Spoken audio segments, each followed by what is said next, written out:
Welcome back. The push for pot in the classroom, the Illinois State Senate giving the green light for children to bring medical marijuana to school.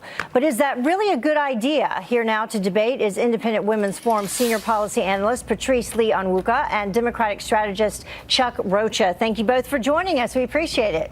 Thank you. Morning. So just to give people a little bit of background into what has gone on here in Illinois specifically, this bill was inspired by a 12-year-old who takes medical marijuana related to treat epilepsy that she developed during chemotherapy treatments for leukemia. Her parents had asked the federal court for the right to give her medical marijuana at her school. So that's where all of this begins. So Patrice, I'll start with you. Do you think that this is a good idea?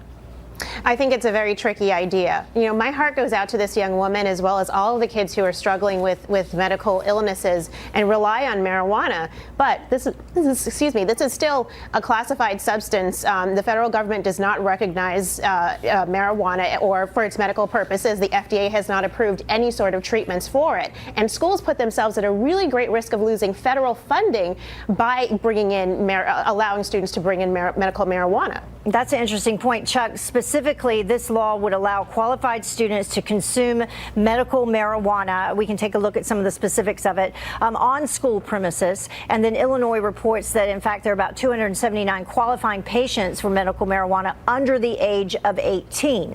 So what are your thoughts on it? Well, it also says that you can't do it without a note from your mama or your daddy, just like when we used to bring medicine to school. So there ain't much difference. There's 31 states and the District of Columbia who did criminalize marijuana.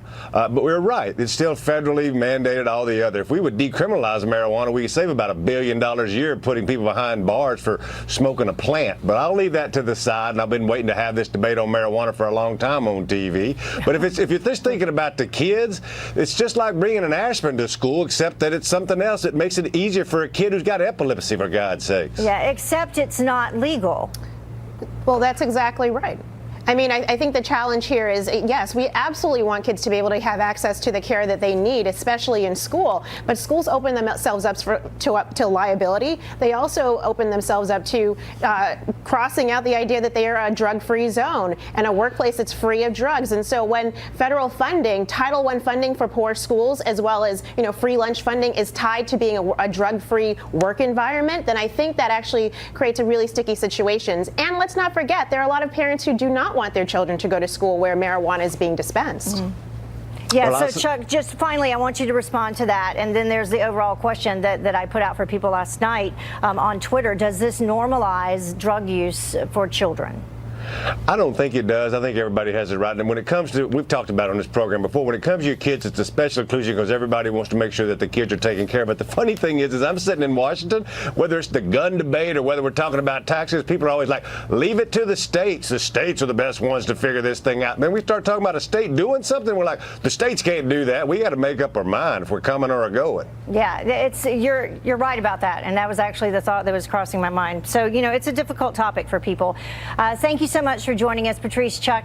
Thank you. Sure. Thank you. Have a great day.